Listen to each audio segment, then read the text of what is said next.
Hello friends, welcome back to the my new video guys and my YouTube channel guys. Today friend we are going to talk about guys how can we off guys super power saving mode setting in our Oppo phone device.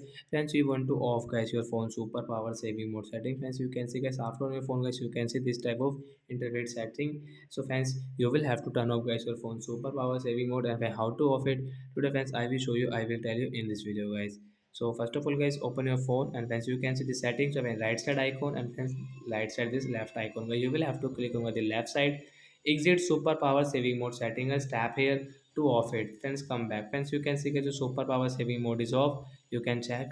Friends, open your phone setting and guys scroll it. Friends, click on guys phone battery setting, guys tap here.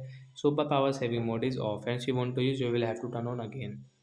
So that's it guys. Thanks for watching the video guys. I hope friends you have understood how to off super power saving mode in our Oppo phone device.